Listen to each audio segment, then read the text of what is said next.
حامیم۔ اس کتاب کا اتارا جانا خدائے غالب و دانا کی طرف سے ہے، جو گناہ بخشنے والا اور توبہ قبول کرنے والا اور سخت عذاب دینے والا اور صاحب کرم ہے۔ اس کے سوا کوئی معبود نہیں، اسی کی طرف پھر کر جانا ہے۔ اللہ کی آیتوں میں وہی لوگ جھگڑتے ہیں جو کافر ہیں، تو ان لوگوں کا شہروں میں چلنا پھرنا تمہیں دھوکے میں نہ ڈال دے۔ ان سے پہلے نوح کی قوم اور ان کے بعد اور امتوں نے بھی پیغمبروں کی تکذیب کی، اور ہر امت نے اپنے پیغمبر کے بارے میں یہی قصد کیا کہ اس کو پکڑ لیں اور بےہودہ شبہات سے جھگڑتے رہے کہ اس سے حق کو زائل کر دیں، تو میں نے ان کو پکڑ لیا، سو دیکھ لو میرا عذاب کیسا ہوا۔ اور اسی طرح کافروں کے بارے میں بھی تمہارے پروردگار کی بات پوری ہو چکی ہے کہ وہ اہل دوزخ ہیں۔ جو لوگ عرش کو اٹھائے ہوئے اور جو اس کے گردا گرد حلقہ باندھے ہوئے ہیں، یعنی فرشتے، وہ اپنے پروردگار کی تعریف کے ساتھ تسبیح کرتے رہتے ہیں اور مومنوں کے لیے بخشش مانگتے رہتے ہیں کہ اے ہمارے پروردگار، تیری رحمت اور تیرا علم ہر چیز کو احاطہ کیے ہوئے ہے، تو جن لوگوں نے توبہ کی اور تیرے رستے پر چلے ان کو بخش دے اور دوزخ کے عذاب سے بچا لے۔ اے ہمارے پروردگار، ان کو ہمیشہ رہنے کی بہشتوں میں داخل کر جن کا تو نے ان سے وعدہ کیا ہے، اور جو ان کے باپ دادا اور ان کی بیویوں اور ان کی اولاد میں سے نیک ہوں ان کو بھی، بے شک تو غالب حکمت والا ہے۔ اور ان کو عذابوں سے بچائے رکھ، اور جس کو تو اس روز عذابوں سے بچا لے گا تو بے شک اس پر مہربانی فرمائی، اور یہی بڑی کامیابی ہے۔ جن لوگوں نے کفر کیا ان سے پکار کر کہہ دیا جائے گا کہ جب تم دنیا میں ایمان کی طرف بلائے جاتے تھے اور مانتے نہیں تھے تو اللہ اس سے کہیں زیادہ بیزار ہوتا تھا جس قدر تم اپنے آپ سے بیزار ہو رہے ہو۔ وہ کہیں گے کہ اے ہمارے پروردگار، تو نے ہم کو 2 دفعہ بے جان کیا اور 2 دفعہ جان بخشی، ہم کو اپنے گناہوں کا اقرار ہے، تو کیا نکلنے کی کوئی سبیل ہے؟ یہ اس لیے کہ جب تنہا اللہ کو پکارا جاتا تھا تو تم انکار کر دیتے تھے، اور اگر اس کے ساتھ شریک مقرر کیا جاتا تھا تو تسلیم کر لیتے تھے۔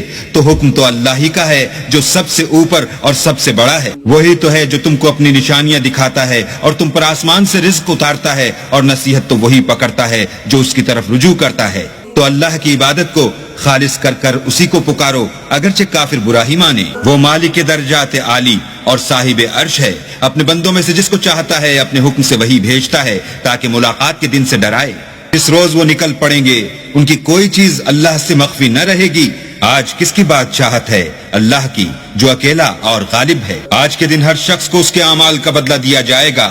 آج کسی کے حق میں بے انصافی نہیں ہوگی، بے شک اللہ جلد حساب لینے والا ہے۔ اور ان کو قریب آنے والے دن سے ڈراؤ جبکہ دل غم سے بھر کر گلوں تک آ رہے ہوں گے، اور ظالموں کا کوئی دوست نہیں ہوگا اور نہ کوئی سفارشی جس کی بات قبول کی جائے۔ وہ آنکھوں کی خیانت کو جانتا ہے اور جو باتیں سینوں میں پوشیدہ ہیں ان کو بھی، اور اللہ سچائی کے ساتھ حکم فرماتا ہے، اور جن کو یہ لوگ پکارتے ہیں وہ کچھ بھی حکم نہیں دے سکتے، بے شک اللہ سننے والا اور دیکھنے والا ہے۔ کیا انہوں نے زمین میں سیر نہیں کی تاکہ دیکھ لیتے کہ جو لوگ ان سے پہلے تھے ان کا انجام کیسا ہوا؟ وہ ان سے زور اور زمین میں نشانات بنانے کے لحاظ سے کہیں بڑھ کر تھے، تو اللہ نے ان کو ان کے گناہوں کے سبب پکڑ لیا، اور ان کو اللہ کے عذاب سے کوئی بھی بچانے والا نہ تھا۔